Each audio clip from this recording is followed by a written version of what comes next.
I'm Holly Constant. And I'm Maddie Hockaday. We really love Parks and Rec, and we really love behind-the-scenes details. So we're researching everything from DVD extras like deleted scenes and commentaries, plus interviewing cast and crew who actually worked on the show. We also bring on guests and friends to geek out about everything parks. So join us, you tropical fish. This is literally the best Parks and Rec rewatch podcast. We're your park pals. There's a park and some pals, and there's also therapy too. Okay, hello everyone. Welcome to Park Pals. Hello. Merry Christmas. Happy New Year. Yes, Happy New Year to all. We have such a great way to bring in 2023 with an amazing interview coming up. However, I meant to text you this, but I did not. I have a little bit of a recap, kind of. I asked from Jerry's Painting. So Jerry's Painting was last week. And I just asked Jeffrey Massa, the art director for Parks, who painted those paintings. Because I was like, I don't know why I didn't think to ask him before. I was just Googling it on my own. And I was like, wait, what the fuck? I have this guy's information. Yeah. Anyway, he wasn't familiar with it at first because it was 100 bajillion years ago, and I sent him the picture, and he was like, "Oh my gosh, totally those!" And this was done by one of the very talented artists on the show who also did some of the murals. And he said his name is Stan Olekowicz. Okay. That's what I'm going to say. But Stan, shout out to Stan. Oh my god! And you could totally tell that the style is similar to the murals, don't you think? Yeah, I think the thing that I see different than the murals, which checks out for Pawnee, right, is they're a little bit more kid-like. Oh, interesting. Almost. Like I don't know if it's the lines are sharper in the Jerry painting. Oh. And it's just a little bit more, or maybe it's that they're more colorful than the Jerry painting where we only have a couple colors. Do you see what I'm saying? Yeah, like you can totally like tell that it would be the same person. Yeah, like the same style for sure. I think I see what you're saying. It's almost like the murals though are like larger, and it's almost like, you know how coloring books have, like for kids, have larger like surface area to color in kind of thing. But I think that was a pointed choice for Pawnee. Yeah, the other one's as a just characteristic of Pawnee. Yeah, and also Jerry's painting is just like super detailed. There's like a lot of forestry happening. And now that I bet he also did Jerry's first painting that you were talking about, when he, like, Amy Poehler or Leslie throws it in the lake after the government shutdown. I bet he also did that. And I asked specifically, I was like, did he do paint and brush, or was that like a picture that he created online or something? And he said he legitimately painted those two paintings and all of the ones in the Parks Department or City Hall. I hope they gave him more than 12 hours to paint the new one. I know, right? So crazy though. And they also, like, by doing it paint and brush, you would think that it would look very, I don't know, not as like similar, I guess. Like, you'd think they have some differences in them, but I guess if you are like, that's a job though. I feel almost like recreation, and some of it's illegal jobs, but you know what I mean? Like, you can recreate it. But anyway, so Stan Olekowicz, we appreciate you. I don't know why you're not credited on IMDb, but I'm gonna look you up. I didn't even look you up, but I will. I'll do it. So anyway, that was recognition. You said what? I said, get your recognition. Yeah. Maybe he's on Instagram or something. I'll find him. Cool. That would be cool. Yeah. So anyway, even if you just sent in some voice memos or I don't even need anything from him. I just want to say thanks. That's all. Yeah. Yeah. Or like on our page, put some of the other art he's posted on Instagram. Yeah, totally. Well, anyway, okay, so that was my recap from Jerry's painting, and now we're moving on. Sorry for the super long intro. But yes, right now we are doing Marini. Oh my God, I'm the worst. Mara Marini, who played Brandi Maxxxx, which is so exciting. Yay. So exciting. And I think you guys are going to like fully appreciate her as a human being and her craft and the effort she puts into her craft. So yeah, she's so charming too. She was super nice and sweet, and you really just fall in love with her and how she like carries herself, I think. Oh yeah. So I'm really That's excited. what I was looking for. How she carries herself. That's what it is. And she brings it to Brandi, because even though Brandi, and we talked about this, so you know, listen up, but even though Brandi is a porn star, she carries herself with respect for herself and respect for her craft. Like, So yeah, it's cool. Yeah, which again, we also talk about that too, of like this trope of like porn stars and prostitutes and how that's not really represented in Brandi's portrayal of a porn star, which we really love. And obviously there's jokes and stuff of, you know, poking fun at the business, but it's still really funny. Something I forgot to bring up is that I also wrote down that, you know, we talk about, and then I'll stop talking and people can just listen to the interview, but and at the end, so we talk about in the interview how Brandi Maxxxx has this evolution of a character from like she starts as this, you know, as the porn star, but that's like her only stature, and then she moves up to being president of the council, and she's a councilwoman, but she is swearing Jerry in at the end of the very first or the last episode. Was that so? That was in the actual, like, you remember that scene, right? Yeah. Okay, because when I was watching it, I was like, did they cut this? Because technically I was watching the producer's cut.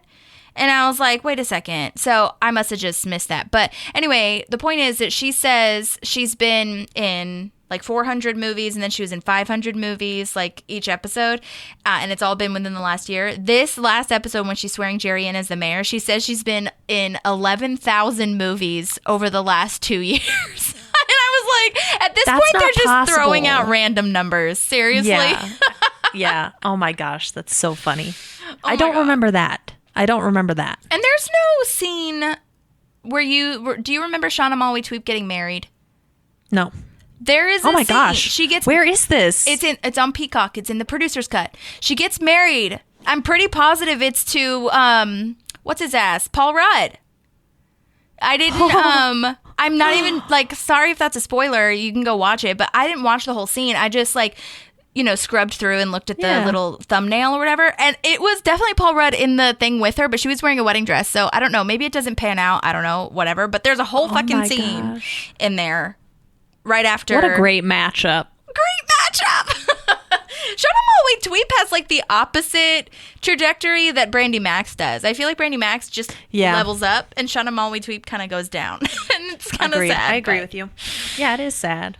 Anyway. But true. Anyway, Mara, thank you so much. Please follow Mara on Instagram. I will tag her in the show notes and on our Instagram as well.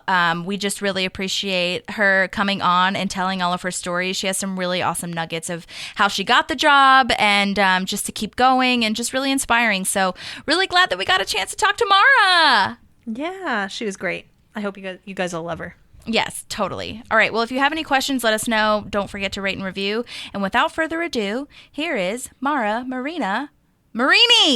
God damn it, Mara. Holly. Mara Marina just flows off my tongue. What the fuck is that? Yeah, Sorry, Mara. because they both end in A's. Mara Marina. Wait. Is it Mara Marina? We're going to have to cut this. Hold on. Oh, no, it's Marini. I literally wrote Mara Marina. That's why I'm saying that. That's why yeah. Oh my God. Mara, please sense. accept my apologies. I'm not going to cut this out because, like we said, we are all human, and my intention was well. Yes. Okay, I'm had just good going to say intention. Mara. Okay, Mara, please accept my apologies. We love you. We thank you. Audience, Park Pals, here is Mara, a.k.a. Brandi Maxxxx.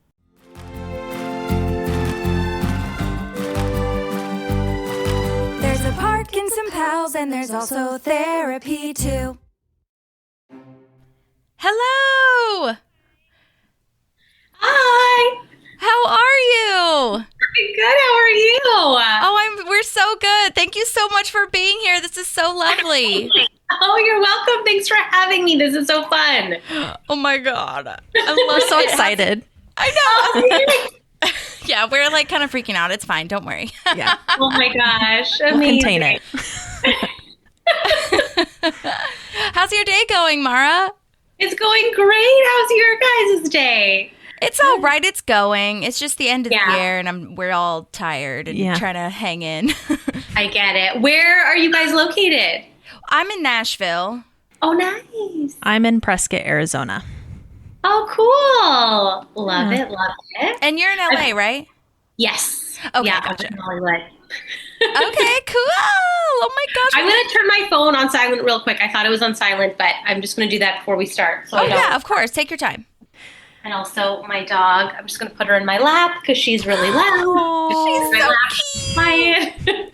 Oh my God. So Maddie was just saying cute. she has a dog in her room too. So there'll be lots of Yes. dogs. Yeah. He wouldn't leave. And I was like, it's fine. Just lay down with your little stuffed sheep and it's fine.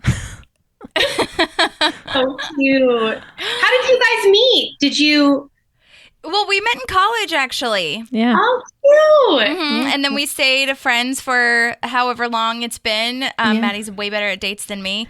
And then, and then we just like love Parks and Rec. So we decided to go ahead and like find out everything we could find out about the show. Yeah. I love that so much. That's Yeah, so me fun. too. We Well, we're watched so it together excited. too when we lived together. So, yeah. That's so Good cute. times. Yeah. Well, Mara, thank you again for so much for doing this. We really appreciate you. Everyone's so excited. And just like we start with everybody kind of asking how they got their job on Parks and Rec and if it was an audition, what that was like, but also if it wasn't, just kind of how you got started with the show. Yeah, so my story is a little bit of a roundabout way. I'm such a Capricorn. I'm such a hustler because I was having such a hard time booking. Like I had an agent that was not very good at the time. He wasn't submitting me on anything. And I'm like, how am I going to get auditions if my agent's doing no work? Right. So I did this kind of backdoor sort of situation that was sort of illegal where Oh my gosh. basically this retired manager. So there's this thing called Breakdowns that comes out every day that has all the stuff that's casting. Actors don't get access to that, which I think is really fucked up, but only representation does, right? So in order to get auditions, your representation has to be submitting you on these breakdowns that come out electronically. Yeah. Now, I was paying this retired manager under the table, as were many other actors. It was like a pool of us to use this service and essentially submit myself for auditions. Wow. Oh, okay. Seemed to be that totally separate from that, there was this workshop with Dorian Frankel, who was the casting director for Parks. Amazing. And I'm like, well, I'm not going to get in front of her any other way. So I'm going to go to go to this workshop. I go to the workshop and she's like, oh, you're really funny. I was like, oh, thank you. And it happened to be a couple days later, this breakdown comes out and all it says is porn star. It's all ethnicities. It's just supposed to be one episode. I submit myself and then I create a fake email address and I email Dorian Frankel and I say, hey, you just met my client at this workshop. She'd be perfect for this role. You have to bring her in. So she brings me in. It was often, I don't know if you guys have ever auditioned for stuff, but often it's like an audition and then a callback and stuff. This was just one audition, one and done. And, I went in and it was all different kinds of ladies there. And I booked it, which was wonderful. And it was just supposed to be that one episode, Jerry's painting in season 3. Yeah. Yeah. And I go in and it was just the best time ever. I was sitting in the makeup chair. It's like my first day. Rob Lowe comes up from behind me, who, by the way, looks like a Ken doll. He's so perfectly symmetrical. It is jarring. And he's like, oh, I almost kissed you on the top of the head. I thought you were Amy from behind. You could have kissed me on the top of the head. But then from there, it started to be kind of apparent that there was a similar look with the platinum blonde hair. And the first take went really well. I think Amy was kind of surprised too, because she was like, oh, you're really funny. I was like, oh my God, I can die now. I can hold her seriously. That's awesome. And then that went so well that she wrote me into the next episode, which was in season 4, The Debate. She wrote and directed that episode, which won an Emmy.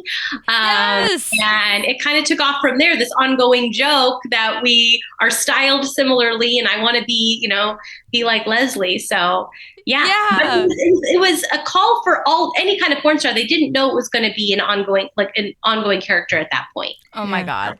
Yeah. I feel like that happens a lot. Yeah, totally. With the show.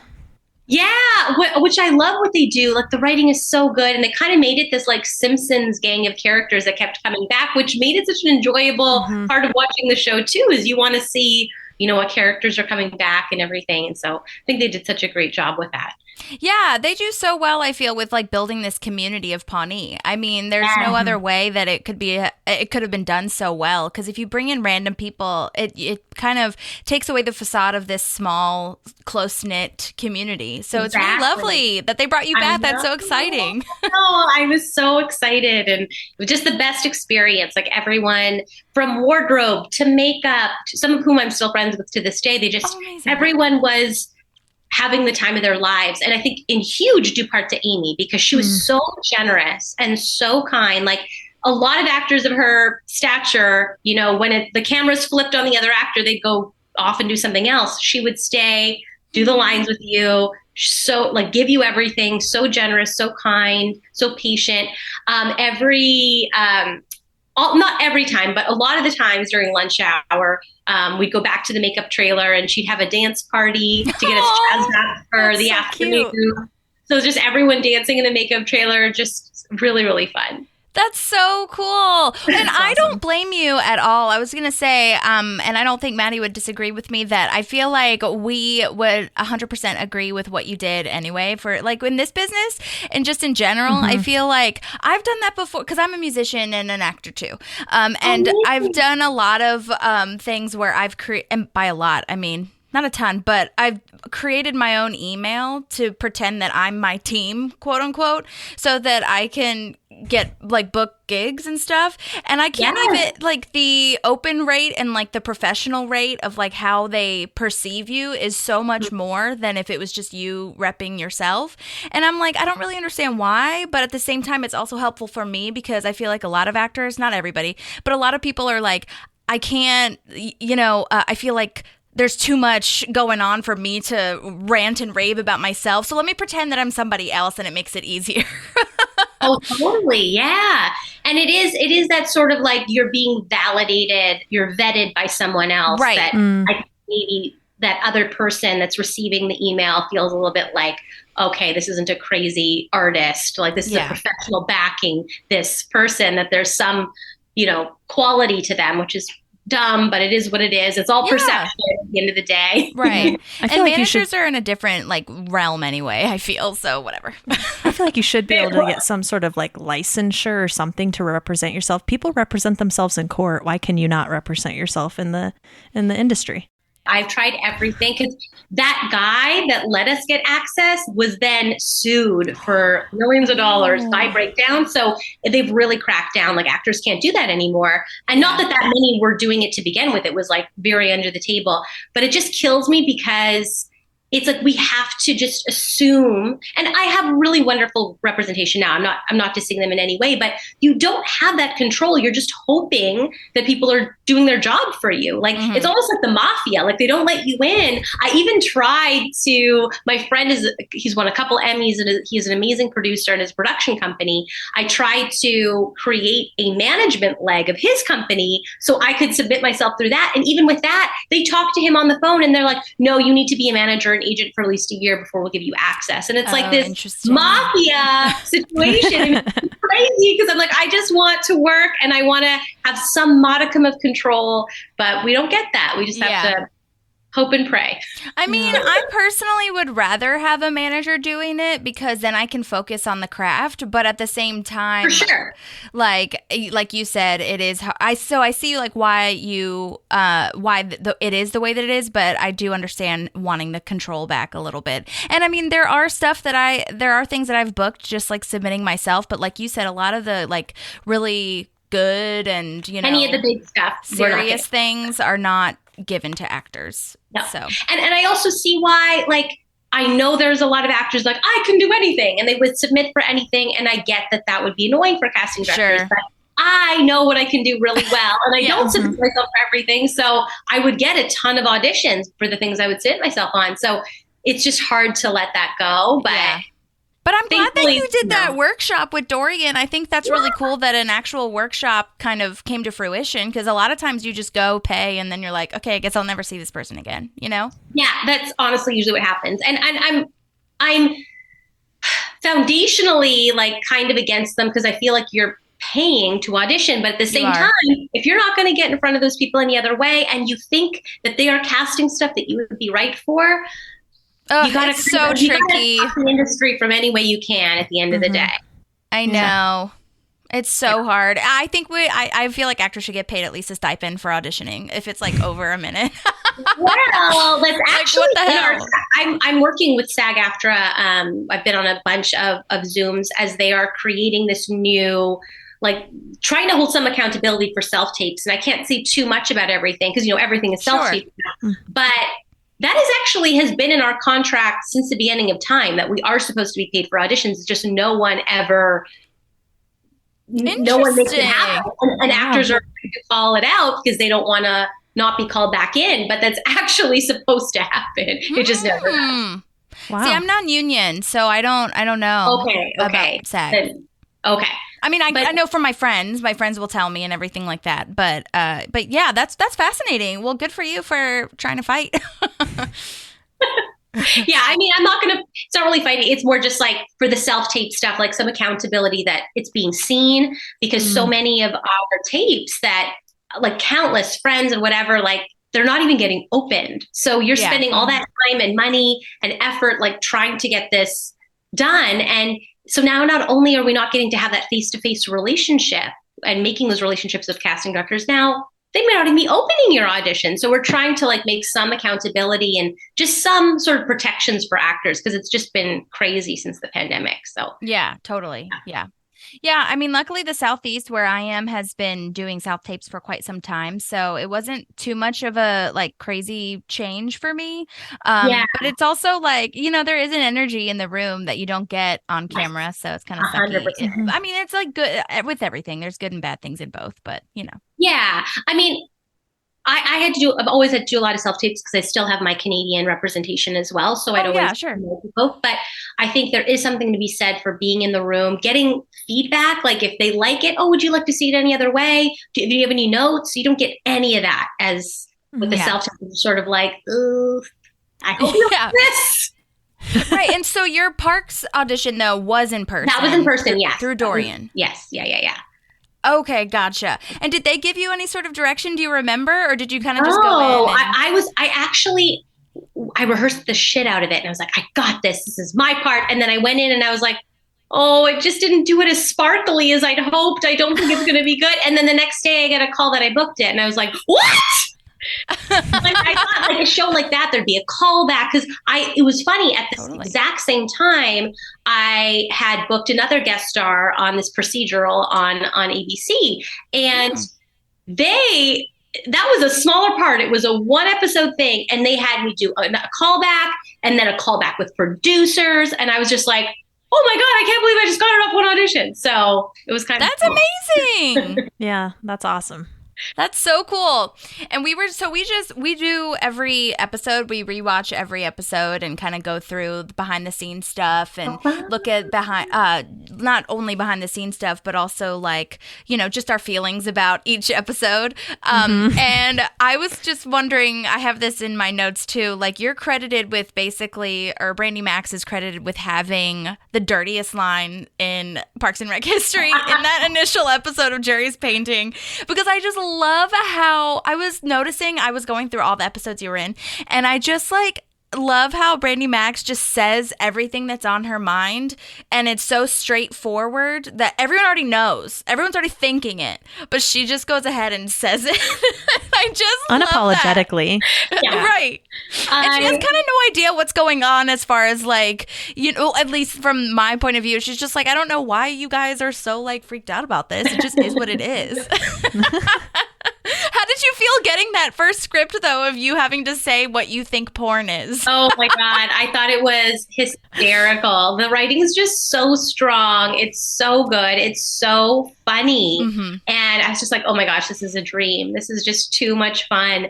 And I remember this was the first thing, because I'd done some indie films and stuff before, but this is the first thing like my parents were going to be able to watch on TV. And I didn't tell them. I just said I'm guest starring on Parks and Rec. So they told all their friends. Oh, no. Oh, my God. And they called me after, and they're like, Mara, that was really funny. You were really good, but you could have told us what you were doing. You could have warned everyone at church. It's NBC. It's not like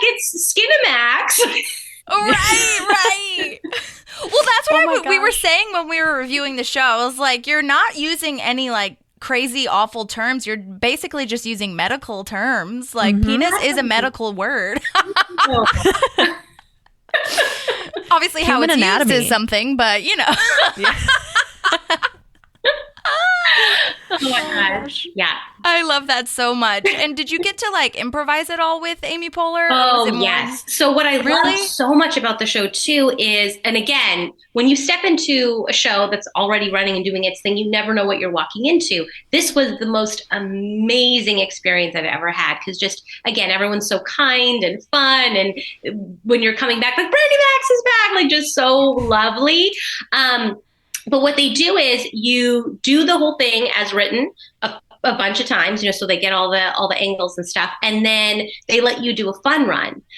So let you improv, and then they do one where like the writers will throw out different lines for you, and it's just so fun because you get to just play with these comedy legends, and also just like, you know, Chris Pratt, Amy Poehler, Paul Rudd on the debate episode, just how different they would make each take was so fun and hysterical to watch. And actually it was really funny because on the debate episode, I got to finally say hello to Adam Scott because he spoke at my graduation at the American Academy of Dramatic Arts along with Jennifer Coolidge. It was Adam Scott, Jennifer Coolidge. That's so cool. I know. And then where was that again? The American Academy of Dramatic Arts. Oh, gotcha. Okay. For our graduation. And I told him that and he's like, no way, Paul Rudd spoke at my graduation. So it was like a triumvirate. Oh my God. That is amazing. Love it. That debate episode is so iconic. I was just watching that again, and I love that it gets even more deep with how and also more straightforward, I guess, and not subtle about how much they're trying to make you like Leslie, because Joan Calamezzo has that line of like, once again proving that Leslie and Brandi are essentially the same person. I love Oh, she's hysterical. Yes. Oh, Mo's amazing. Oh yeah. Just so much fun. Oh my gosh. And then in that one, I think in the in Jerry's painting, you said you were in 500 movies in like the last year, and in the next one, you were in 400 movies that year. Really, just working up a storm. That is so funny. But they consistently, I don't know if you noticed this, I'm sure you did since you were playing the role, but they consistently level you up, because in the last episode, or no, the last couple of episodes, you talked about how you were producing it and you were like writing it. And I was like, Brandi, you better work, girl. Yeah. I know. She is a hustler. I love that. And, you know, and I love that it was sort of this, you know, porn star with a heart of gold, because you really could play it the writing is so strong. They really let you have such an arc for her. And then at the end, you know, her being with, you know, in city council and everything. It was such a treat because Mike Schur, one of the creators, you know, he took me aside for the season finale and he's like, just so you know, it was a long list we really wanted to bring back, but you were at the top. And I was like, oh my God. Yeah, I can tell now. That's the kindest thing ever, just because I admire his work so much. He's so incredible. And that episode was so tight-lipped. Like, I didn't get the whole script. They would feed me my lines. Like, we didn't even get all of our lines for that because they didn't want us to have like a printed copy of anything because it was like so secret. So I was like, wait, what am I saying again? Because I'm such a visual person. I need to like memorize. We didn't, you know, get that. So, but it all worked out. It all worked out well, but. Yeah, totally. Oh my God. That's so cool. I didn't even think about that anybody would do it that way, where they're keeping it so like under wraps that they're like, I'm not sending anybody out with a script type deal. It was that's crazy. Secret. Did you get to have any sort of say in what you were wearing, or were you kind of just like, let's go ahead and take what they're going to give me? Yeah, no, the wardrobe was really wonderful on the show. And I will say, as you know, being a blonde, bustier woman, usually no one gives two shits what you have to say, in the sense of like, if you're supposed to be sexy, you just wear this. Whereas with the wardrobe on Parks, they were so amazing. They're like, okay, is this too low cut? Is this okay? And it was like something that wasn't even that low cut. And I was like, thank you. And like, if there's anything you're uncomfortable with, please tell us. They were so, so kind about it. Because usually it's just like, shove it in your face, you're wearing this, you know? So they were really, really lovely about it. Oh my gosh, that is so great to hear. I feel like you're so right that, I mean, it sucks that that's the precedent, but like totally, it's just like, just wear this. That's what it is. You're a prop bi. Yeah. And it's like, so I'm so glad, because at the end, I feel like, again, Brandi Maxxxx, you evolve as the show goes on, because at first it's like clear they're trying to make you like Leslie. You're in a blazer and like a fancy blouse kind of thing, or a business blouse. But then as you move on, in the bailout one, you're wearing like your sexy porn star dress, which is cute. And then it kind of, again, it evolves when you get into city council. You're kind of wearing a version of that sexy dress, but with a blazer over it. Yeah. Just a little professional. Yes. Yeah. I still would love, I wish I got to keep that cutout from the bailout, because I remember really wanting to ask, but I'm like, oh, I don't want to be weird. And like, she wants a cutout of herself, but I'm like, what are they going to do with it? Right. Yeah, that's going to just like be sitting in the Warner Brothers or whatever the hell lot. I should have asked. Yeah. I kick myself to this day. Yeah. Oh man. I really like that. I feel like in most shows you watch, if there's a porn star or a prostitute or whatever, right? They're dressing you like so, like no clothes basically. Yeah. And I really liked that. Even in that first episode, I think you're only wearing a blazer, it looks like, but it's closed and you look professional on TV, right? Like I like that they had that for her too. Like you do come out with the sexy dress, but it's more like appropriate, like in that environment. She knows what she's about. She knows how to read the room and what to give when she needs to give it. Yeah, for sure. I love that. That's so amazing. And I was going to ask too, did you have to, I mean, I know you kind of said there was a little bit of direction, but not that much because you're putting, I feel you kind of put on this like Disney princess almost voice with it. It is your voice, but there's like a voice with it that I really love and appreciate as Brandi Maxxxx. Did you do that or did they what was that about? It just came out with the character. I just felt like the way, that she addressed, just like the hi, it just sort of like really felt, it just came out with the writing for me somehow. It never was discussed. It just kind of went with it and no one told me to do otherwise. So I just kept going. And I just sort of took her from the beginning as sort of, like this porn star with a heart of gold. Like what would Betty White be like as a porn star kind of thing? I love that. Oh, I'm here for that. That's so great. That's so cool. And did you have like a favorite? Well, I hesitate to say favorite because I know everybody was wonderful, but did you have a scene partner that you really felt like you connected with, or someone that you really just felt, super comfortable with?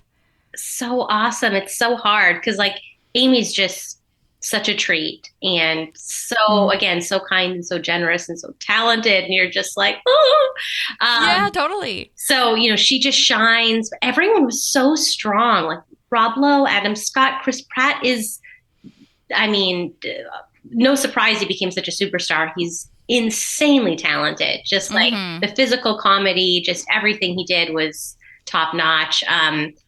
Aziz was hysterical and so kind. Like, it's so hard to choose a favorite. Really, everyone was really such a joy to work with. So that's so amazing. I love that scene in Jerry's painting, though, at the end when you realize that he's the fat baby.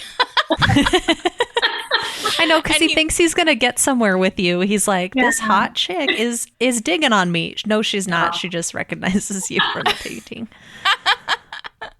Oh, yeah. So did you, speaking of that cutout, actually, now that I'm thinking about it, did you have to do a separate photo shoot or something for that? Yeah, we did a whole big photo shoot off to the side at the studio. And I didn't know like what exactly they were I knew there was going to be some sort of like poster or something for that scene. I didn't know it was going to be like a full on like cutout. So when I came and saw that, I was like, oh my God, this is amazing. Another thing I didn't know is when we were shooting the debate, it was off location at UCLA at they have this big amphitheater. But I didn't know there'd be like 300 extras in the audience. So I was like, oh, wow. It's really There's so many people. Too. Oh, yeah. That's scary. It was really wow. Cool. And so when did you find out, or do you remember when you found out that you were going to be coming back? Or was it like immediately? I had dyed. I thought it was just one episode. Like everyone thought it was just one episode. So I dyed my hair chocolate brown. And it was, I want to say, a week or two after that. So, oh man! I don't know I'm trying to think of the trajectory of timeline from season 3 to season 4, but it was shortly after I dyed my hair brown because I had no idea it was going to come back. And they're like, oh, no, she needs to go back to platinum. So my hair was fried so hard. Oh my God. But it was well worth it. I was so happy to come back, but I had no idea that I was coming back. And so, I was just jumping for joy when I found out, and then ran to the hair salon. But yeah, totally. That's amazing. I love that so much because, like we talked about, there's really no other way to build the community without bringing people back. So they're really good at that, and if they like you and if you are showing that you're funny, which it sounds like they knew that immediately, then they will bring you back, Yeah, it's such a treat. It was just a really, really fun experience. When people ask like, what's your favorite role? What's your favorite experience? I'm like, that is top notch. But just, I've gotten to play some really fun stuff and work with some really other fun people in shows too, but nothing compares to just, again, the camaraderie. Again, when you're walking into a show where you're not one of the main characters, you just never know what you're going to be walking into. And if there's egos, if there's this or that, and this was just heaven. Yeah. That's amazing. Do you have any memories of shooting that like faux porn movie? Oh, the bailout! Oh my gosh! Oh, I thought you were talking about the photo shoot for the cutout. Was that what you were talking about before? Well, that too. That was in the bailout as well. Like at the porn shop. Oh, yeah. You had the cutout, and then at the end of that episode, they show the porn movie. Yeah, that was so fun. It wasn't long at all. No, and I didn't know what it was going to, because again, one of the things about getting to do the fun runs and like the different takes like that, you never know what's going to make it into the episode, if an improv scene or the scripted scene. So I didn't know if that would make it into anywhere, if it would be in extras or what. So it was fun to see it got in the end there. Yeah, totally. I don't know how, like you said, the writers are so good, but the writers coming up with Dong Swanson was the most perfect thing ever. So good. I forgot about Dong Swanson. Hysterical. Yeah, and then you were in Pie Mary, which was the one where like they were talking about feminism, and those ones where, look, I wrote it down, 69 Jump Street and 50 Shaved Old Gays. Oh, gosh. Oh, it's so stupid. So good. The satire, I feel, of that show especially, or that episode especially, of like feminism, it's either not enough for some people or too much for others. Like there's no meat in the middle. There's no happy medium kind of thing. Yeah. I just love how they always bring you in to make it worse, but you, Brandi Maxxxx, thinks that it's better. Like, we have your back, Leslie. I know. It's so good. It's so smart the way they wrote and played all of that. It was just so fun. Yeah. So much fun. How long were your times on set? Like or were you there for just a couple of days? Or yeah, usually each episode, I want to say, because each episode takes about a week to film. So I was there, depending on how big that part was in the episode, 2 or 3 days, depending on how they shot my scenes. I think my first episode was just 1 day, because it was just heard. Oh, that would make sense. So, yeah. Oh my gosh, that scene is so funny. You and Jay Jackson, like the looks that you both give each other, and Amy Poehler. Obviously, she's just staring so intently. I don't know how you didn't laugh. I don't either, because watching it back, I do laugh. Right. But it was so, I was like, please, God, please let this go well. And it was at a point in my life too, where, I had been hustling for so long, it felt like, and just not, of seeing all my friends get these parts. And I'm like, when am I going to catch a break? And then to get something so iconic and get to work with these legends, I was just like, oh, this is what my soul was put on earth to do. This feels so right. It's so good. It's so fun. Totally. So it was really nice. That's amazing. It's so hard to remind yourself of that when you're in a slow season. Yeah. I just saw that on TikTok where it was like, again, all of my knowledge and my wisdom comes from TikTok, but these days. But one was like, if you're in your slow season or you're like really down season, just remember that around the corner is the slay season. And I was like, okay, I hear that. That's great. Hey. New motto. Yeah. I know. I love it. But this is also funny too. We were talking about how you were how Brandi Maxxxx kind of moves up through the ranks. I had no idea that you become the president of the city council. I don't know that I remembered that. Isn't that crazy? How did you feel when you got that? Yeah, she hustled. She moved on up. Did you feel like really accomplished when you got that? Like, did you feel like how did you feel? I just was such a wonderful arc for that character too, to get to have started in season 3 and make it through to season 7, season finale, and get to, she accomplished her dreams. She'd always wanted to get into office and just a businesswoman, making moves. Ugh, I love that so much. That's so cute. Yeah. It almost feels like for her, like she had all these dreams of doing these things, right? But she was like, okay, I've got to be a porn star for a little bit to save the money. Mm-hmm. But because she's Brandi Maxxxx, and it sounds like she kind of channels a little bit of you too, she like did that to the max. Like she did everything she could as a porn star. That's her last name. I know. And it's interesting too, because, just on Twitter, it was funny too, because side note on Twitter, like speaking of the porn movie names, there were so many people asking if Brandi Maxxxx was also in Argo. Yes, it was I like had a small trending after that episode. But what was I going to say? We were just talking about, what was it? Oh, yes. No. Oh, yeah, sex work, because a lot of sex workers would also applaud the role and the writing, that it wasn't like negative portrayal so much. Other things are, even though, some would argue that like Leslie wasn't as accepting, but that was also the time. Things have changed a lot from then to now too. But I also think they did allow that to be more, what's the word I'm looking for? More of a broad spectrum than just like a pigeonhole of what we're used to seeing when it's someone who's involved in sex work, Oh, I agree. So, and I got just having rewatched all these shows, it seems like Leslie would be supportive. It was just like the comparison of like, Leslie's not a porn star. But and that's what I'm saying. Yes, I totally agree. I totally agree. I totally agree. That's so amazing. I love that. And how was it? Like, did you ever get to, I guess you never really got to work with Nick Offerman that much. It was mostly like Jay Jackson. Yeah, I saw him on set. We passed, he comes into the store for the bailout episode. That's right. But really, we didn't have a lot together, unfortunately, because I just adore him. But he was so kind to me. He's like, "Oh, Brandi, you're so funny." Like, he was such a nice guy. And I'm obsessed with his wife. Of course. Forever have been. So I was just like, oh, I love them as a couple. They just seem so normal but so talented and amazing. And so and working together is such a blessing, because I don't feel like that works all the time. You know what I mean? Yeah. So that's amazing. Really fun.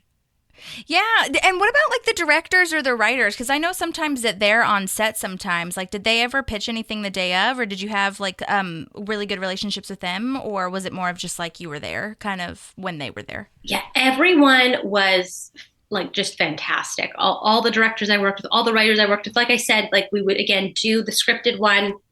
And then there were writers on set that would throw out different stuff for the fun runs. And then we're allowed to do one that was like just improv. So they were very, hands-on, which was a treat, because you don't always get that. It's kind of just like, do it. Okay. Get your mark next. It's not really that sort of collaborative feeling, even though, we're doing what they created, but totally. Did anybody make did any of your improvs get in, or was it more of just kind of a fun thing for you? Yes, but both. I don't remember I remember watching and being like, oh my God, that made it in, but I just don't remember what it was, because I'd have to like literally look at the script and watch it. Yeah. I know now, because now that I've seen them over and over again, I don't even remember, but I know that some improvs did get in, and it was always funny to see like, oh, interesting, they went with that one or whatever, so. Yeah. Well, it's so seamless. All of the improvs and just everything there are some things like, especially in The Office, but there are things like that in Parks and Rec where it seems like an improv because it's acted so well all around, but then it's actually scripted. So you're just like, okay, which one is it? It's so great. I know. It's so fun. Really fun. I love that. And so were you born in Canada or are you? Yeah. So I was born and raised in Winnipeg. And then, and then I left when I was 17. I went to Toronto. And then when I was 18, I came out here to go to school and then stayed for work. But ever since I was 4 years old, I wanted to get to LA. I was like, I have to get to LA. That's where you go to be an actor. I got to get to LA. I got to get to LA. And like a Capricorn, every yearbook quote, everything was like, how do I get to LA? How do I get to LA?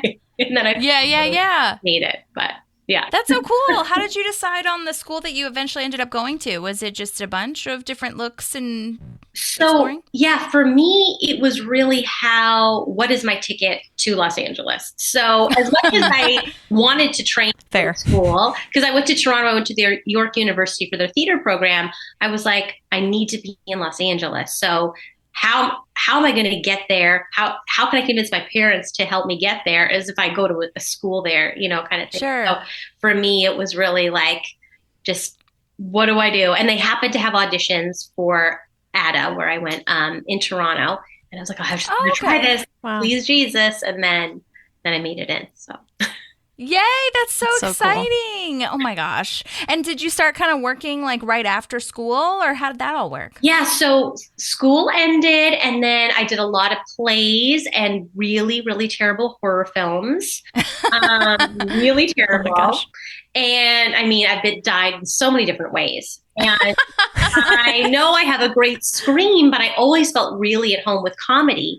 And I was just like, how am I going to break into that? Like I was, I tried Groundlings and I tried UCB and Second City and I'd done improv at ADA as well. But I'm like, how do I, and I'm seeing all my friends like the CW and all these like things. And I'm like, what, how do I know it's hard, but I just think, and Jennifer Coolidge, actually, when she spoke at our graduation, she said, I wasn't the most talented, even though obviously she's insanely talented, but she's like, I just stuck around. I stuck around and so many people I saw year after year drop off. She's like, if you really believe that this is what you're meant to do, you just got to keep going, no matter what.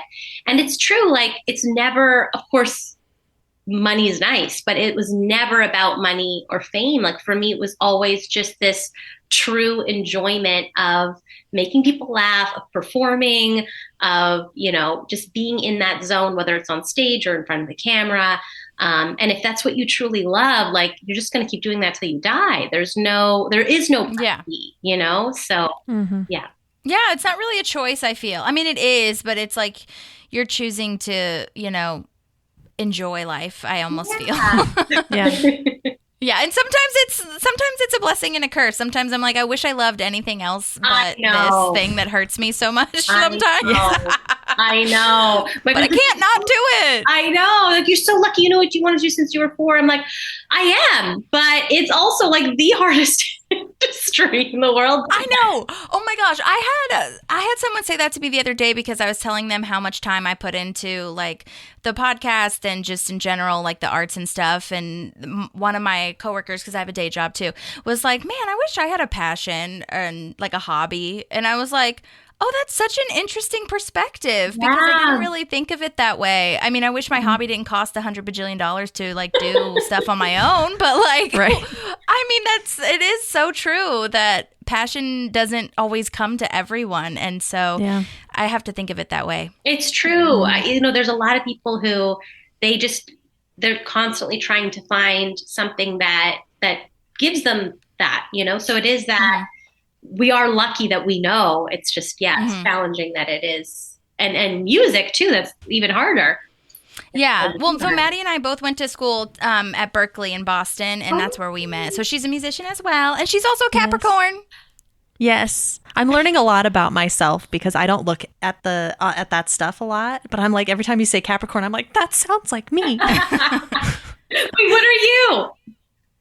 Me? I'm a Cancer. Oh, no wonder you guys get along so well. You guys are the polar opposites. Yeah, it's very true. Like, and I'm very Leslie, and we always say that Maddie's very Anne. I'm Anne. So I love it. That's so cute. We balance each other out. Which actually, that brings me to another question that we always ask our guests that I forgot to ask, was that if you had to relate to someone in the show, besides Brandi Maxxx, you could pick Brandi Maxxx if you wanted to, but like if you had someone that you really related to, who would you say that you feel like the most like in your life? 100% Leslie Knope. I am always the one trying to organize everything, get shit together with a positive attitude. Right.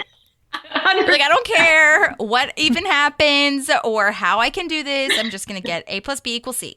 Yes, 100%. I definitely Leslie, like hands down, for sure. That's so cool. I love that so much. And then you were also on Schitt's Creek, which is so exciting. So much Oh my gosh, fun. how was that experience? It was wonderful. It was so fun. I had a lot of callbacks to actually play the mayor's wife. It actually got down between me and her. Oh, wow. And she's incredible. So it's her part. Yeah. But because I'd auditioned so many times, they're like, oh, just give her that guest star role. Oh, So I love that though. the joke was supposed to be that I am Catherine O'Hara's age, but I'd had a lot of work done. So they put I had so much makeup on my face. Like they wanted to make it look like I had a chin implant at one point, and my lips Oh done. my gosh. So a lot of people don't know that it's me just because it's a lot of makeup, but it was so fun. Such a Well, I fun. was going to say I had to go back and watch it because I was like, wait a second, when? Because I I know. watch that show frequently. I mean, it's not like Parks and Rec for me, but I feel like I know enough of it. But it was also, wasn't it in the first season? Yes, yeah. Okay, because that's another thing too. Like even when we reviewed this show, I mean, I know this show front and back, but the first season for even this one is sometimes I'm like, oh wait, that happened. You know what I mean? I know. And I feel like with Parks too, the first season they were just kind of getting into their groove, and by the second season they were really in it. And that happens in a lot of shows too, right? So Yeah. a lot of people kind of forget the first season because everything hasn't quite gelled yet, you know? Yeah, well, and I'm not just saying this to blow smoke, but like I swear when you and a couple of the other guest stars come on in this like season that we're in right now, season 3, this kind of stretch of Jerry's painting, the fight, Eagleton, all that kind of stuff, it's just peak Parks, and it's like really when they are finding their groove, and it's not even their groove, they're in the groove, you know what I mean? And I feel like adding you and adding so many other of the community members just like made that skyrocket, because it really illustrated, okay, now we know where we are and now we know what we're about, and then it's adding even more like political satire, which is really interesting to me, which is crazy how many tweets still like to this day, when with all the Trump stuff and different stuff coming out, and like who they kept likening Brandi Maxxxx to someone that it was just crazy. Like it was sort of like they predicted the future, kind of like The Simpsons always does. And really, oh my gosh, it's like politically what was going on. I was like, whoa, this is crazy. I know, so true. I love that. And I think it was Eagleton was directed by Emily Spivey, which is Amy Poehler's like SNL lady friend. But I feel like the reason I bring that up is because I feel like they also brought in a lot of really great lady writers and lady directors, which, like, again, back to your point of sex workers not being seen as something. Obviously we're in a shift in like the world and society, but having another woman write that as opposed to a man is just like so different. Totally. Absolutely. Yeah, just so many talented people. It was such a joy. That's amazing. I feel like Parks, like that was intentional to a way, right? Because you have this amazing female lead who's showing that she can fight with the guys and she can be with the guys and she's just as good as them. She runs that office basically, right? Ron doesn't do anything. So it's like, they felt like they had to supplement that. Like, we're going to have boss bitch writers too, like that kind of emulate Leslie in the real world. Totally. Yeah. They just really strong, awesome, talented people. I'm not mad about boss bitch. There's this whole thing where people are mad about boss bitch because it like genders a boss, And I'm just like, I'm cool with it. No. I feel like I have to be so careful. It's hard. I feel like I'm so in support of all the things. I want everyone to be happy and everyone. But I'm also like, oh my God, did I tweet something 10 years ago that could somehow be misconstrued? Because I know nothing would ever come. So I scoured through my tweets, and anything that could have slightly, like, absolutely absurd, that I had to delete them because they're not even, nothing was bad. But I'm just so scared because it's such a cancel culture that we're in right now. And I would never want anyone to take something that I said possibly the wrong way and think that I would, you know what I mean? It's such a like careful time. Well, I think it just like boils down to intention at the end of the day. If your intention I think was so awful, too, but I feel like some people have gotten, and I don't know if their intentions were malicious. And so that's what scares me, you know, is something just kind of getting somehow misconstrued and hurting someone's feelings, and then it turning into a thing. So there is this like wanting to tread carefully, but still wanting to speak your voice, you know, so. Sure. Yeah. Which I think is great. I think we should all think before we tweet. For sure. Absolutely. No.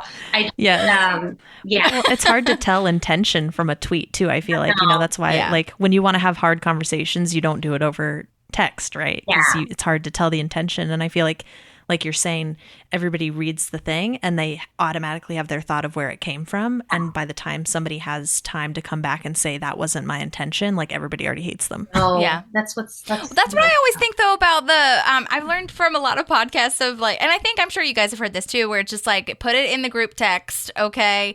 Because if you are needing to rant, don't put it on Facebook or Twitter, put it in the group text, rant all you need to, talk about it. And then that way you can just like keep it safe, keep it simple. I know. And I think that's so valid. And then you're also creating the community, and then people can come back and be like, well, wait, what did you mean by that? And we can like have a conversation about it if it gets that deep. But mostly it's just like, I just need to vent. You know what I mean? Yeah. I think so. When Twitter first started, I was one of the first users. They sent me shirts. Like, oh my God. Yeah, wow. I loved being like an early adopter to anything in tech. I just like loved all that kind of stuff. So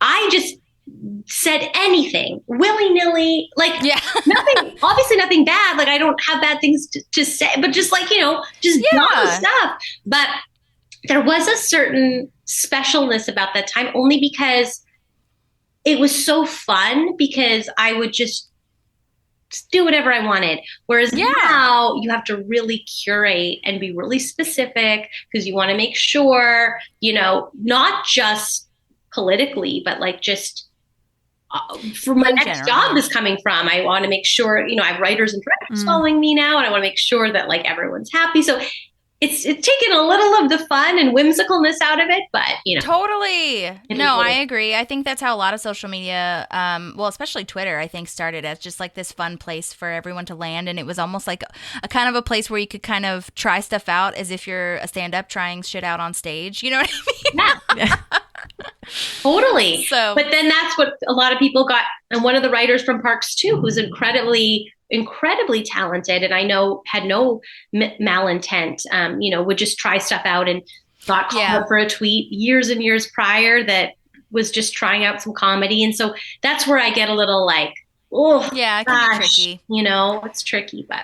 I know when I'm looking for people on, like when I'm researching people for the show, I always go to Instagram to see if I can find them and follow them and just connect. And there's a lot of people where I'm just like, where's your Instagram? Why don't you have an Instagram? And then I think about it and I'm like, I get it. I do get it. I know. Yeah. It's a crazy world out there. It is. We're all just doing our best, you know, and like we said, it's just your intention, and all you can do is try, you know, try to spread some light. Exactly. Yeah. But I loved being an early adopter to all the things like Snapchat. I was on Grindr. At one point, I didn't know it was gay.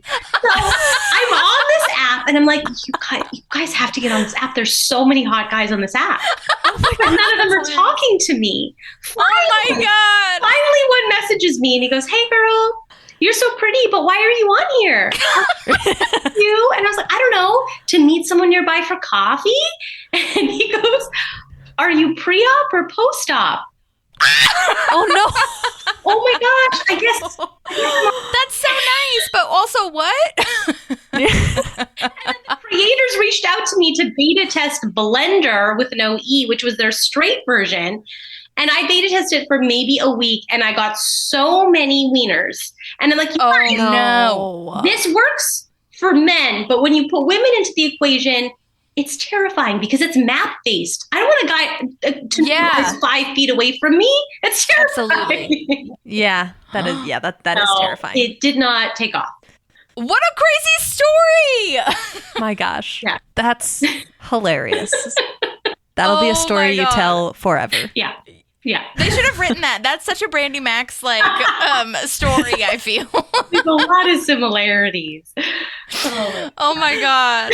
Well, was there any other memories or anything else that you can think of to share besides everyone being so wonderful, which we love to hear? Oh man. I feel like I told you all the good ones. I'm trying to think if there's anything else I'm missing. I'll probably think of it right after we log off. You're good. Well, now that I am able to connect with you, I may or may not reach out and ask questions as we get to, if you're okay with that, obviously with your permission. Because you have a lot of episodes coming up, and so if we have any other things to talk about, or if anyone wants to know, I'm happy to ask you. And then is there anything that you're working on right now that we can promote or talk about? So sweet. Well, I just guest starred on Doogie. Did you guys watch Doogie Howser at any point, or do you remember that show? I do know the show. I didn't watch it. We did a remake called Doogie Kamealoha MD for Disney Plus, and me and Allison Hannigan, we guest star in an upcoming episode. I think it drops January 4th, from what I hear, on Disney Plus. We shot in Hawaii, which was so fun. Oh my God. Oh my gosh, that's a blast. And I shot a couple of really fun movies this summer that are hopefully film. It's so funny. It takes, you never know when it's going to come out, but I think they're coming out next year. One's called Sunlight, and the other one's called the Maginot Line. And I'm attached, knock on wood, to 2 movies in 2023 that hopefully go through, and that'll be really fun. But yeah, it's been a fun adventure. You can find me at Pop Gloss basically everywhere. And Coconut is at Teacup Coconut. She's like 1,000 followers now, so she's really living her best dog liberty life. Is so cute. I love it. Well, I'll tag her and you in our show notes and in our Instagram, and then I'll link to like maybe the IMDb or something, so to those other movies, so that we can keep an eye on when it comes out. Was I noticing that you were doing something with mocap, or is that something different? Yes. I've signed an NDA, so I can't say too much just yet, but when I can, I will. But yeah, it's so fun. Yeah. It's so cool. It's such a crazy. It's really fun. I can't imagine. I did a voiceover class with my good friend Chris Carr, who teaches, and she has a segment on mocap, and so we had to move our bodies, even though we obviously weren't wearing a suit or anything. And she sent us this link of Benedict Cumberbatch in the Hobbit movies. Ooh. It was we all were just and Chris Carr was just she goes, this is what acting is. Oh, now I get it. That's acting. And when you watch it, it's insane. Even though he's wearing the suit and it's him, he totally transforms himself and changes his voice. It's insane. Oh my gosh, send me the link. Now I want to see this. That sounds so cool. I will. I'll send it to both of you. I love maybe I'll post it or something. I don't know. But yes, I'll send it to you. So fun to me. I love that. That's so cool. Yeah. That's awesome. Well, congrats on all of your projects coming up. That's so lovely. And we're just so honored to have you, because it's just we always say this, but I mean, it's so nice to see the community coming together, and we have not heard, knock on wood, and I don't think we'll need to, but I haven't heard one bad thing about Amy Poehler or the production. It all just seems so one bad thing, just wonderful people. And that's what's, when you've been in the industry a minute, there's some people that continue to work that aren't kindest people in the world. So when people who are really awesome do well, you just want to support the heck out of them, because you're yes, more of this. Yeah. Yeah, totally. For oh my sure. gosh. Well, I feel like you're always told don't meet your heroes, right? Because you envision them as this perfect person or whatever, and you don't want the reality of it. But I think something we've learned in doing this podcast and doing these interviews and stuff is like we're kind of semi meeting our people. I am. You know? Yeah, 100%. Like through the like our show, right? The show that we have like just put on this high pedestal. And so having no one contradict like what we envision has been really, really cool. Oh, I love that. Well, that's not going to be for every show. So if you do another, another show, I'm just warning you. This is a. I know, right? Stop on Parks and Rec. Don't do another one. One-off. Yeah, we've been spoiled.